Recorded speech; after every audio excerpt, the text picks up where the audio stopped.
आदाब नाजरीन, मिली डाइजेस्ट के ख़ास मुलाकात में आपका इस्तकबाल है। आज हमारे साथ एक बहुत ही अहम और काबिल और फाजिल गेस्ट हैं, मोहम्मद साकिब साहब, पॉपुलर फ्रंट ऑफ इंडिया के नेशनल सेक्रेटरी हैं। आपका बहुत बहुत इस्तकबाल है। हमारे साथ ये जो मुल्क के मौजूदा हालात हैं और बदलती हुई जो मुल्क की फ़िज़ा है उसके ऊपर तबसरा करने के लिए और पॉपुलर फ्रंट ऑफ इंडिया के ऊपर जो इल्ज़ामात लगाए जाते हैं या उनके ऊपर जो तासुरात पेश किए जाते हैं उसके ऊपर गुफ्तगू करने के लिए हमने इनको अपने स्टूडियो में दावत दी है। आपका बहुत बहुत शुक्रिया। सबसे पहला सवाल आपसे ये है कि पिछले 6-7 सालों में जो चीज़ें बदली है हिंदुस्तान के अंदर और उसके बाद 2 महीने के अंदर ख़ास तौर से कर्नाटका में जो चेंजेस आए हैं जो कम्युनल एंगल के साथ, उसको आप वो किस तरह से देखते हैं और ये क्यों हुआ है? जी, अस्सलाम वालेकुम। ये जो हालात आज हमारे देश में है, ये कोई नेचुरली एक बन गया हालात नहीं है। इसके पीछे एक मुनज़्ज़म एक संगठन, एक सोच, एक नज़रिया काम कर रहा है। वो आरएसएस है। वो आरएसएस का एक चाक्ड आउट प्लान के ऊपर जो है वन बाय वन चीज़ जो है इम्प्लीमेंटेशन मैदान में हो रहा है। तो इसको हम ऐसे ही नज़र से समझना चाहिए। तो एक लॉन्ग टर्म प्लान है आरएसएस का। वो लॉन्ग टर्म प्लान जो है इस देश को हिंदू राष्ट्र बनाना, इस देश में अपने मुद्दे को रखकर अपने हाथ में अधिकार को रखना, ये उनका लॉन्ग टर्म उनका मकसद है। और उसके शॉर्ट टर्म जो है ये one by one implementation plans रहते हैं।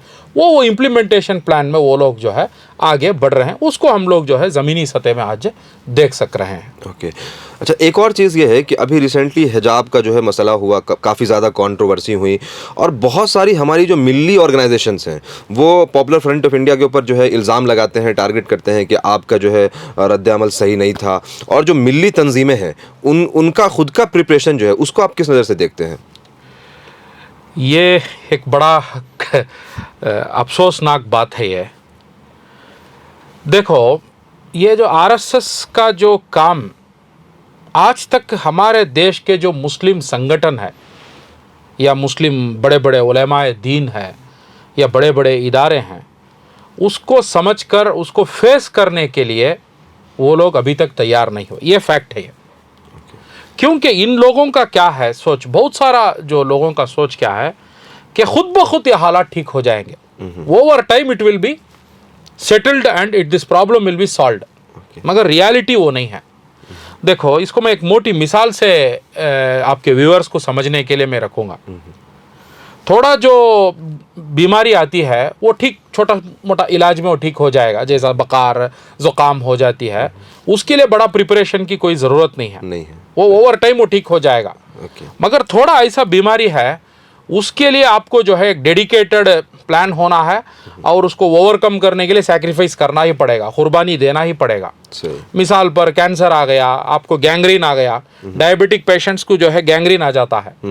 वो गैंग्रीन आ गया तो क्या हो जाता है, वो पोड़ा जो है खाता है, खाते खाते जो है बदन को ख़त्म करते आता है। तो उस वक्त पर डॉक्टर्स कहते हैं कि आपको गैंग्रीन हो गया है। ये गैंग्रीन को ओवरकम करने के लिए आप जो है आप कुछ सैक्रिफाइस करना ही पड़ेगा। आपके आगे एक ऐसा सिचुएशन आ जाएगा, whether to do a surgery करके उस पोर्शन को खो के या पेन को, दर्द को लेकर आपको बचा लोगे या ऐसे ही छोड़ोगे तो वो गैंग्रीन आपको ख़त्म कर देगा। ये आज हमारा मौजूदा देश का हालात है। ये हालात को आरएसएस ने पैदा किया है। तो आप ये कहना चाह रहे हैं कि जो मिली तंजीमें हैं वो प्रॉब्लम को समझ नहीं पाई, और दूसरी चीज़ जो वो आप सर्जरी की बात कह रहे हैं उसका मतलब है कि कुर्बानी देनी होगी। देखो, आज मिली तंजीमें इस प्रॉब्लम को एक हद तक समझे टू ए सर्टेन लेवल के मसला है, मगर ये मसले की ग्रेविटी क्या है, इसका डेप्थ क्या है, इसको ओवरकम करने के लिए क्या करना चाहिए, और इसको ओवरकम करने के लिए जो माइंडसेट चाहिए, जो प्रिपरेशन चाहिए, वो सब कुछ नहीं है। कुछ नहीं है। सिर्फ और सिर्फ जो है प्रॉब्लम है बोलकर हजारों फोरम्स में उसके बारे में बात करेंगे और खुद भी डरेंगे, लोगों को भी डराएंगे। मगर ओवरकम करने के लिए एक लॉन्ग टर्म प्लान क्या, उसका शॉर्ट टर्म इम्प्लीमेंटेशन क्या, 3 महीने में करना क्या, 6 महीने में करना क्या, ये किसी के पास नहीं है। ये रियलिटी है। मगर उसको जब सवाल आप करेंगे, उसको जब कौम सवाल करेगी, नौजवान जाके सवाल करेंगे, तो उसको जो है ये लोग उसको डॉज करेंगे, उसको जो है भटका कर दूसरा एक जवाब देकर उसको कंफ्यूज कर देंगे। ये ऐसा एक ये पुराना मामला है आज का। आप जो सवाल आज कर रहे हैं ये 75 ईयर्स ओल्ड मामला है। ये यहाँ तक अभी आ गया। ये गैंग्रीन जो है यहाँ तक फैल के आ गया, वो मामला है। सही, ओके। तो आप एक तरह से ये कहना चाह रहे हैं कि उलमा का जो विज़न है वो इतना क्लियर नहीं है। तो एक तो ये है कि जुमा का जो खुतबा है वो इस्लाम में बहुत इंपॉर्टेंस रखता है, वहाँ से जो है पब्लिक को करंट अफेयर्स पे और जो इश्यूज़ हैं उस पर एड्रेस करना है। तो आप समझते हैं कि जो है जुमा के खुतबा का जो मेंबर है उसका हक अदा हो रहा है? मैं ये नहीं बोलूँगा कि उलेमा को कंप्लीट इसका एक विजन नहीं है, ऐसा नहीं बोलूँगा मैं, मगर ये प्रॉब्लम को हल करने के लिए जिस तरीके से काम करना चाहिए वो काम नहीं हो रहा है। जिस तरीके से होना है, चाहे उलेमा हो या मुस्लिम सियासी लीडर्स हो या मुस्लिम दूसरे इदारे संगठन हो या ऑर्गेनाइजेशंस हो, जमातें हो, उनके तरफ से जो होना है वो नहीं हो रहा है। और आपका सवाल पॉइंटेड जो था जुमा का खुतबा, जुमा का खुतबा एक बहुत बड़ा एक हथियार है, बहुत बड़ा एक प्लेटफॉर्म है जो मालिक अल्लाह सुब्हानहू तआला ने मुसलमानों को दिया है। मगर उसमें क्या हो रहा है, कभी भी मसलकी मामूलात चलता है और वरना जो है छोटी छोटी बातों में ही जो है जुमा जो है ख़त्म हो जाता है।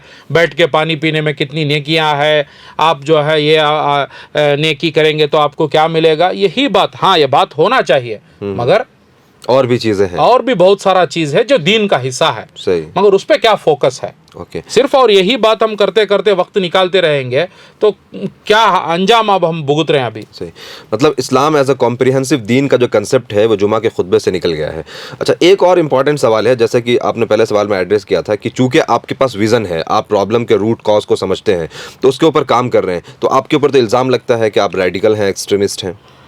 देखो, मिसालों से बात अच्छा समझ में आती है। मैं एक मिसाल देना चाहता हूँ। हमारे स्कूल्स में बचपन में एक पाठ पढ़ाते थे, भेड़िया जब आकर हमला करने आता था तो उस वक्त पर हिरणों में जो एक 4-2-3 हिरन ऐसे रहते थे जिसको हॉर्न्स रहते, सिंग रहता, वो जाके उस भेड़िया को लड़ने से, उसको अटैक करने से, उसको आकर बाकी हिरणों को खाने से रोकता। ओके। ये सिंग वाला हिरन जाकर बाकी हिरणों को बोलता है, भाइयों आप मुझे साथ दो, हम सब मिलकर ये जो भेड़िया हमें हमला करने आ रहा है उसे हम मुकाबला करेंगे। बाद में हम घास खा सकते हैं, बाद में जो है हम दूसरा बहुत सारा इदारा बना सकते हैं, सब काम कर सकते हैं, मगर हम जिंदा रहना बहुत ज़रूरी है, हमारी वजूद बहुत ज़रूरी है, ये बोल जाके ये सिंग वाला हिरन बोलता था। मगर बाकी हिरणों का फोकस वो घास खाने में ज़्यादा रहता है। सही। तो वो लोग क्या करते थे, ये जो सिंग वाली हिरन को ही बोलते हैं, ये तेरे वजह से ही वो जो भेड़िया है उसको गुस्सा आता है, उसी के वजह से ये हम पे हमला कर रहा है। हम हमारा घास खाते रहेंगे तो वो उसकी दुनिया में रहेगा, हम हमारी दुनिया में रहेंगे तो वो दुनिया में रहेगा।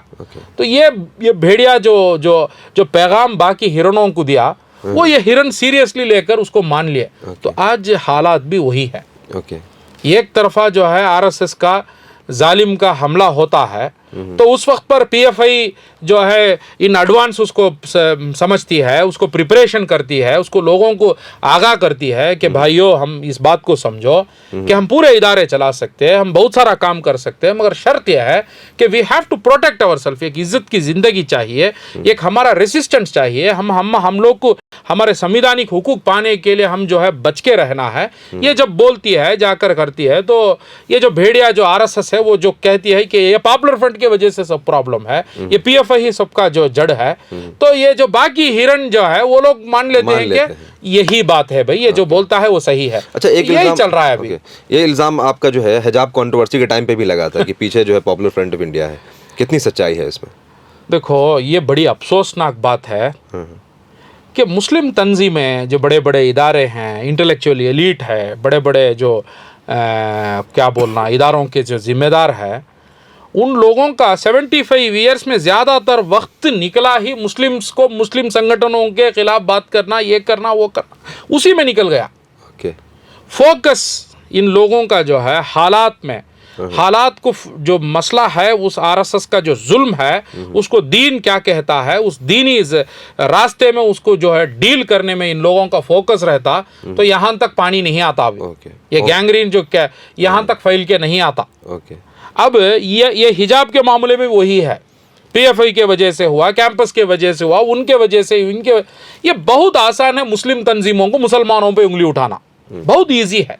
टारगेट द मुस्लिम ऑर्गेनाइजेशन, और अपने दुनिया में लग जाना, अपने इदारे चलाने में लग जाना, ये जो बहुत इजी है। और डिकेड्स हम लोग सालों यही किए। अफसोस है पानी यहाँ तक आ गया, अभी भी वो हम लोग वही कर रहे हैं। मान लो सवाल यह है, हिजाब के मामले में ठीक है भाई, पीएफआई है, आर्ग्यूमेंट सेक के लिए रखेंगे।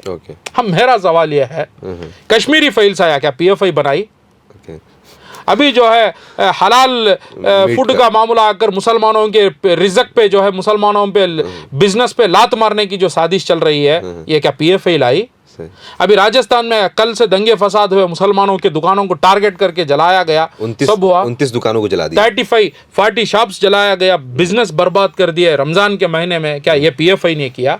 पीएफआई उसको रोकने का काम किया, एडवांस में सीएम को जो है प्रेस रिलीज किया, पूरा किया। तो ये इल्जाम जो है मुस्लिम संगठनों पे लगा देना, ये बहुत पुराना मुस्लिम्स का आर्ट है, ये मुस्लिम संगठनों का आर्ट है ये। तो वही है, अफसोस ये है कि अभी ये लोग नाम लेके बोल रहे हैं, वो बड़ी अफसोस है। जो दूसरे तंजीमों का काम है मुसलमानों को या मुस्लिम जिम्मेदारों को जो है जो हर रीज़न का यही बोल के ठहरा देना, वो पॉपुलर फ्रंट का काम नहीं है। We have not learned it, हम वो तरीका सीखे नहीं, तो हम वो करते नहीं हैं। क्या ये हमारा प्रॉब्लम भी है, ये हमारा ताकत भी है, ये स्ट्रेंथ भी है। अच्छा, जब ये कहते हैं कि जो मिली जो हमारी तंजीमें हैं, जो उलमा का जो डिफरेंट ग्रुप्स है या जो और जो दूसरी ऑर्गेनाइजेशन है, जब वो रूट कॉज को नहीं समझ पाई, जो असल प्रॉब्लम है उसको नहीं समझ पाई, तो ऐसे में हिंदुस्तान का मुस्तकबिल और ख़ास तौर से हिंदुस्तान में जो मुसलमान हैं उनका मुस्तकबिल आप क्या देखते हैं, उनका फ्यूचर आप क्या देखते हैं? देखो, इसको थोड़ा डिटेल मुझे आंसर देना पड़ेगा। क्वेश्चन के ग्रेविटी है। मुस्लिम तंजीमों के तरफ से या लीडरशिप के तरफ से प्रॉब्लम ऑफ इंडियन मुस्लिम्स का सॉल्यूशन क्या था? चंद तंजीमों बोलते थे कि हम लोग जो है एजुकेशन पे फोकस करेंगे, एजुकेशन करेंगे। चंद तंजीमें कहते थे कि हम जो है इस्लाम की दावत देंगे। चंद तंजीमें कहते थे कि हम हमारा खुद का इस्लाह कर लेंगे। चंद तंजीमें कहते थे कि हमें कुछ नहीं करना चाहिए, हमारा अकीदा हम ठीक करेंगे। ये सब था, आर्गुमेंट्स थे। आज भी है, आज भी है। मगर दावत की जो बात करने वाले, दावत के वर्ल्ड के आइकॉन है डॉक्टर जाकिर नाइक। जब जाकिर नाइक पे हमला हुआ, उस वक्त पर ये दावत की बात करने वाले तंजीमों का रद्द अमल क्या था? मौलाना कलीम सिद्दीकी कैसी शख्सियत, अभी जेल में है, क्या वजह? एक संविधान का हुकूक है, preach and practise one's religion, ये संविधान का हुकूक है, ये it's part of our constitution. मगर वही किए, उनको क्या किया? तो ये सब बहाने बोलकर हम दावत करना है, हम जो है अकीदा करना है, हम जो है एजुकेशन करना है, हम जो है क्या करना है, इस्लाह करना है, ये सब बहाने बनाकर हम लोग टाइम बहुत निकाल दिए। We have lost very valuable time, we have lost a generation. सही, ये सब नहीं करना बोल के हम लोग नहीं कह रहे हैं, पीएफआई के लोग। मगर ये जो है गैंग्रीन की जो मामला है, ये गैंग्रीन को फाइट करने के लिए ये डेमोक्रेटिक प्रोसेस में सैक्रिफाइस करके आपको डेमोक्रेटिक रास्ते में लड़ना पड़ेगा, उनको फेस करना पड़ेगा। अभी किसान लोग ये बहाना बोलकर बैठते तो ये 3 कानून नहीं हटता। कॉमन सेंस की बात है। 700 किसान शहीद हो गए, 1.5 साल का संघर्ष, क्या क्या इल्जाम नहीं फेस किए, सेडेशन चार्जेस, जेल के करीब जाके आ गए, धूप में ठंड में सब किस्म की कुर्बानी। क्या मुस्लिम लीडरशिप इसके लिए तैयार है? नहीं है। ये सब बातें, ग्रेविटी का बात है ये। और दूसरा बात, एनआरसी सीएए, इतना बड़ा वर्ल्ड का एजिटेशन हुआ। एनआरसी सीएए कोई बड़े आलिम दीन से शुरू नहीं हुआ भाई, ये रियलिटी है। जब सीएए का जब पार्लियामेंट में पास हुआ, इंडियन इंटेलेक्चुअल एलीट तंजीमों का क्या था मालूम है? वो तंजीमें क्या बोलते थे कि हम लोग डॉक्यूमेंट तैयार करेंगे, हम जो है कमा पुलिस स्टॉप नाम ठीक करेंगे। प्रॉब्लम नाम का नहीं है, प्रॉब्लम हिजाब का नहीं है, प्रॉब्लम इस्लाम के खिलाफ नफरत जो है उसका है। अभी तक ये लोग समझने में नाकामयाब है। This is the hate against Islam, this is the hate against the last message. तो ये लोग जो है नाम ठीक करो, वो ठीक करो बोलकर ये लोग फोकस कर लेकर थे। पॉपुलर फ्रंट बहुत क्लियर बोला, ये नाम से कोई प्रॉब्लम नहीं है, डेट ऑफ बर्थ से कोई प्रॉब्लम नहीं है, प्रॉब्लम जो है मुसलमान से, इस्लाम से है इन लोग को। So we will boycott NRC, we will boycott CAA. हमारा पहला फैसला यह था, हम लोग इसको जला के फेंकेंगे इस कानून को।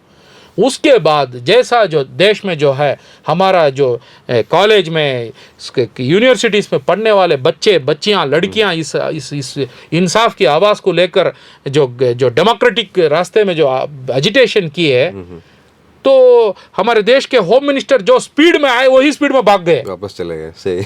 जो स्पीड में आकर क्रोनोलॉजी हम वो करेंगे, हम ये करेंगे, पहले ये आएगा, उसके बाद एनपीआर आएगा, उसके बाद ये आएगा, बाद में उठा कर हम बाहर फेंकेंगे बोलकर बोल रहे थे। उसका अंजाम क्या हुआ? मगर वो एनआरसी सीएए एजिटेशन में 2000 से ज्यादा बच्चों पर केसेस हुए। सही। वो रियल लीडर्स है इस उम्मत के, the real leaders of the Muslim community, जिस पे मैं वही कहता हूं, मुस्लिम कम्युनिटी का रियल लीडर का टेस्ट है तो एनआरसी सीएए में जिस पे केस है वो रियल टेस्ट है। सही। जिसके घर को पुलिस आकर गई वो रियल टेस्ट है, क्योंकि ये उम्मत सिटीजनशिप खोने का जब मामला था उस वक्त पर अपने हर चीज, अपनी दौलत, अपना एजुकेशन, अपना सब चीज को दाव में लगाकर वो लोग आके डेमोक्रेटिक एजिटेशन में शामिल होकर जो पूरी कुर्बानियों को दिए है, वो लोग रियल लीडर्स हैं। सही। आज बच्चे जो है अभी भी जेलों में है, सही, अभी भी जेलों में है, अभी भी सेडेशन चार्जेस है, यूएपीए चार्जेस है। They are the real leaders of the Muslim community. और उसमें 200 लोग शहीद हो गए, उत्तर प्रदेश में, मंगलूर में, दिल्ली में, देश के कोने कोने में वो लोग जो है कुर्बान दिए हुए लोग हैं। तो इसके वजह से जो है कामयाबी मिली। ऐसा जो गैंग्रीन को फेस करने की जो तैयारी है वो हमारी लीडरशिप में अभी नहीं है, ये अफसोस की सच्चाई है। तो जब आप ये कहते हैं कि सीएनआरसी प्रोटेस्ट में कामयाबी मिली, तो उससे आप क्या मतलब समझते हैं कि बिल तो वापस नहीं हुआ?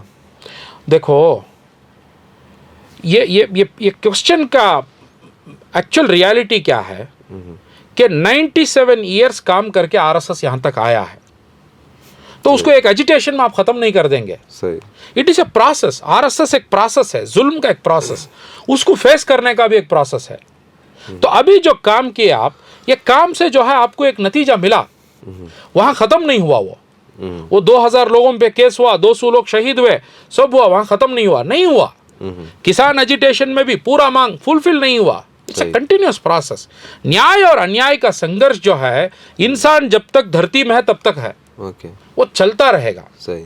न्याय की जो आवाज़ जो है चलती रहेगी। तो उसके लिए तैयारियां होना है, उसके लिए कुर्बानी देना है, उसके लिए त्याग होता रहेगा। ये प्रोसेस है। ये जब आप ये कहते हैं कि आरएसएस के जुल्म की बात हो रही है, तो आप ये बताइए कि क्या आरएसएस के जुल्म के सिर्फ मुसलमान टारगेट हैं या और भी डिफरेंट और माइनॉरिटीज़ हैं या दूसरी जो है एथनिक ग्रुप्स हैं?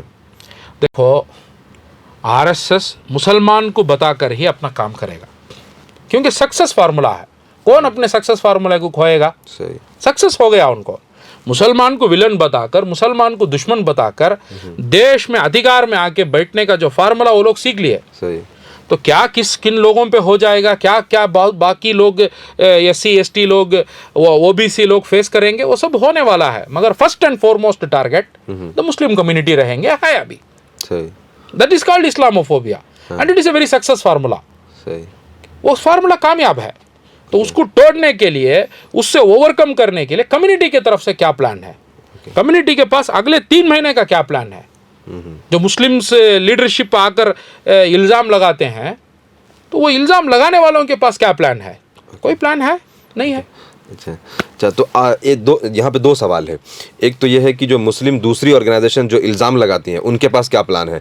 तो अगर उनके पास कोई प्लान हो तो वो आकर के बताएं कि हाँ, हमारे पास ये रोड मैप है। At the same time popular front of India के पास क्या प्लान है? पॉपुलर फ्रंट ये एक शॉर्ट टर्म प्लान और एक लॉन्ग टर्म प्लान रख के काम करती है। वेरी साइंटिफिक काम करने वाली ऑर्गेनाइजेशन है।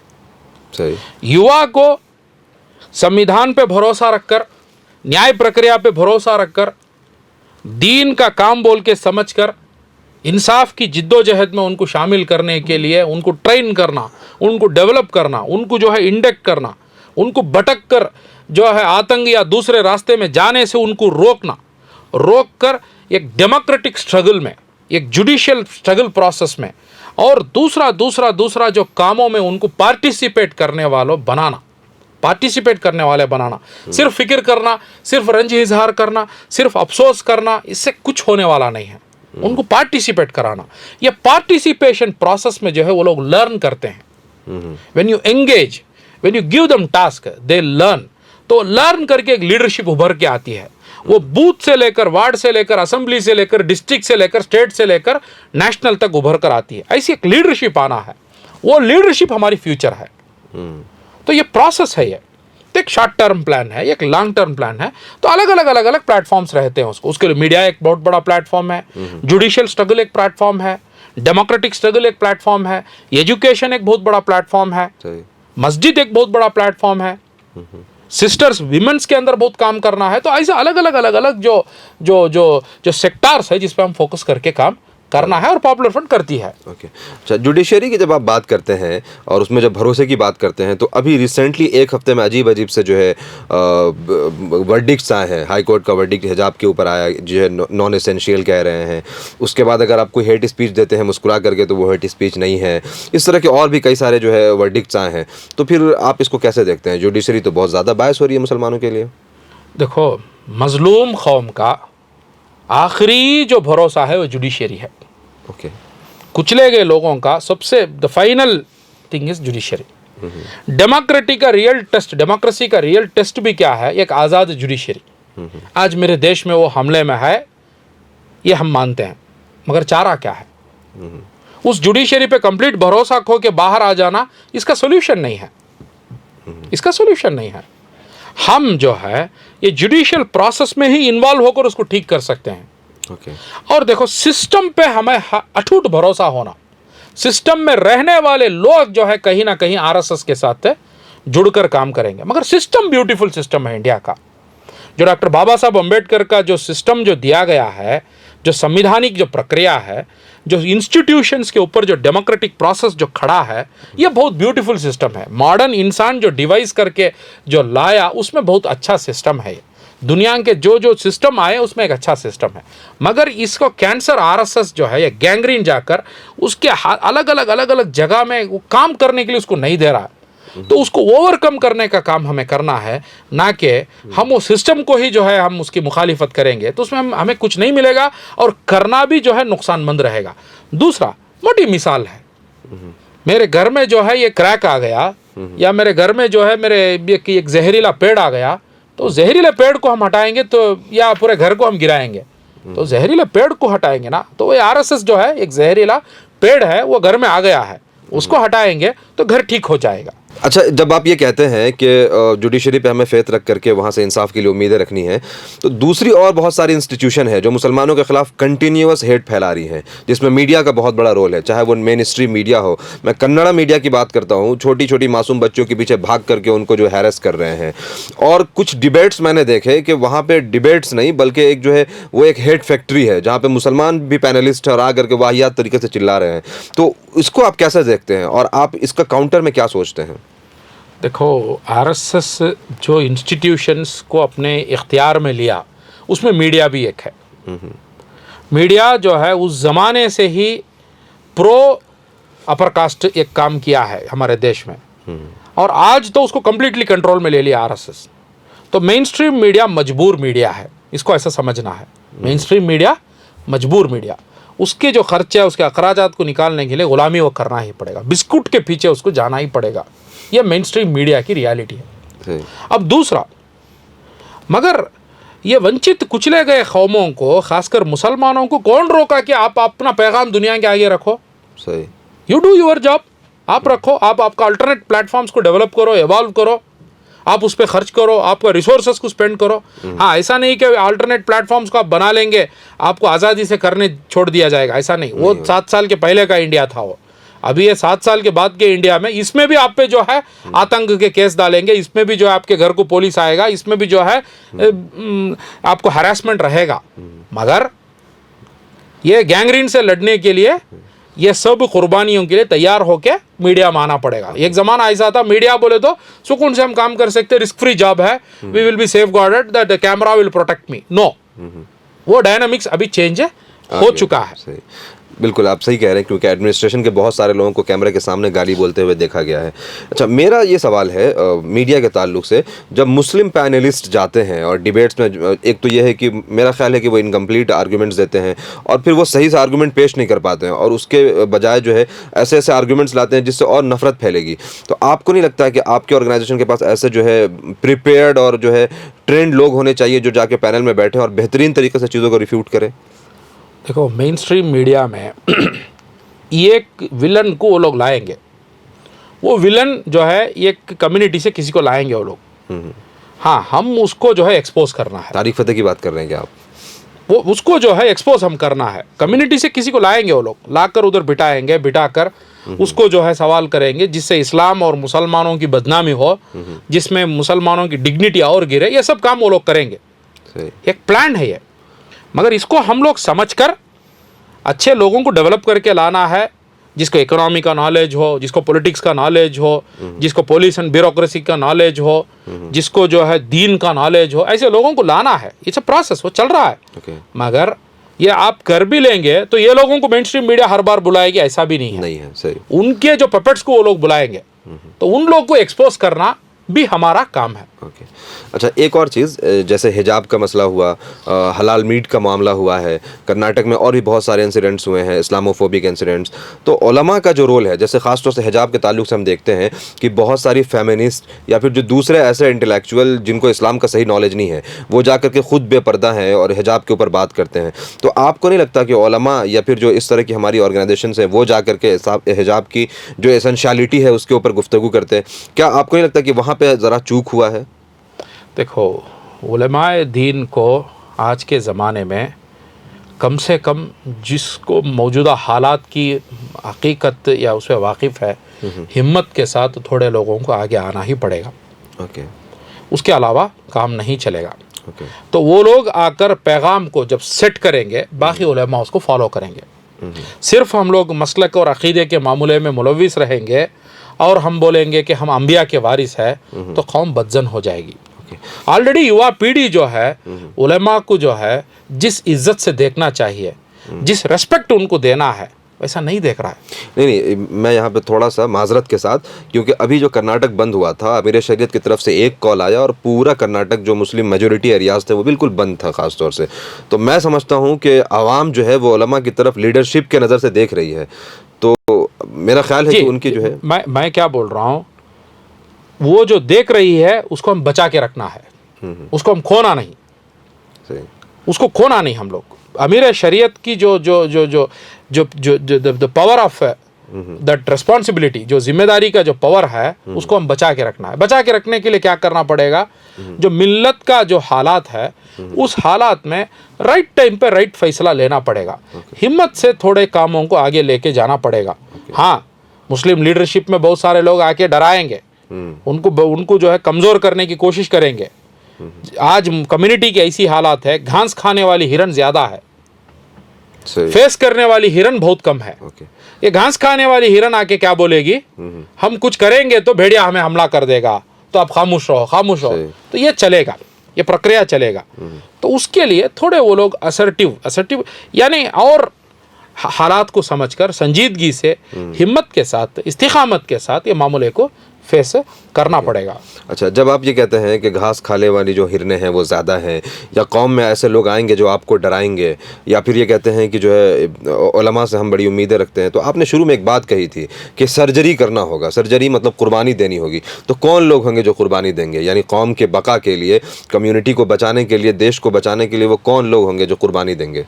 देखो, ये देश में ऐसा ये पहली बार नहीं हो रहा है। इसके पहले ब्रिटिश जालिम आकर इस देश को पकड़ लिए, उस वक्त पर कौन थे? बहुत बड़ा तबका उलमाए दीन का था। सही। बहुत बड़ा तबका उनको फॉलो करने वाले नौजवानों का था। सही। ये कोई नया तो नहीं है। तो जो लोग सुकून से सिर्फ अपने बीवी बच्चों को पालने के लिए जिए, उनको तारीख याद नहीं रखती है। बिल्कुल। याद किसको रखती है? जो टिप्पू सुल्तान जो शहीद हुए, अपने पूरे पावर को छोड़कर इंसाफ के जो मुतालबे में जो कुर्बानी दी है, उसको ही तो दुनिया याद रखती है। सही। तो वो रास्ता लेने वाले सब टिप्पू सुल्तान नहीं बनेंगे, मगर 1 लाख मुसलमान में एक तो रहना है। टिप्पू सुल्तान की खसीदे गाने में, प्रोग्राम्स करने में अच्छा मज़ा आता है, मगर उस रास्ते में जाने में थोड़े मुश्किल और थोड़े मशक्क़त आते हैं। उसके लिए थोड़े लोग तो तैयार होना ही पड़ेगा, तभी संविधानिक हुकूक को हम पा सकते हैं, वरना हमारे हाथ से संविधानिक को भी छीन लेंगे और हुकूक को भी छीन लेंगे आरएसएस के लोग। रमज़ान का महीना है और मुल्क के माहौल बहुत ज़्यादा ख़राब है। एक आम मुसलमान जो है रोड पे अपना बिजनेस भी नहीं कर सकता है। एक आदमी को, एक मुसलमान को उसके आइडेंटिटी की वजह से मारा जा रहा है। एक तरफ जो है रमज़ान बड़ा बाबरकत महीना है, दूसरी तरफ कहीं दंगा कराया जा रहा है, कहीं मुसलमानों को परेशान किया जा रहा है। PFI रमज़ान को किस तरह से देखती है और उनका क्या मैसेज है रमज़ान के ताल्लुक से? देखो, रमज़ान में जिस तरीके से अल्लाह सुब्हानहू व तआला मुसलमानों से क्या एक्सपेक्ट करता है कि आप मेरे करीब हो जाओ, तक़वे वाले हो जाओ, लअल्लकुम तत्तक़ून, मुत्तकी हो जाओ। ये रमज़ान का सबसे बड़ा एक्सपेक्टेशन है। अब मुत्तकी कौन है? जिसके अंदर निफाक नहीं रहता, जो पाक साफ रहता है, अल्लाह के लिए साफ रहता है। मैं ये मामले में साफ रहूँगा और वो मामले में दाग रहेगा, ऐसा नहीं, सब मामले में साफ। ये तैयारी हमें करना है।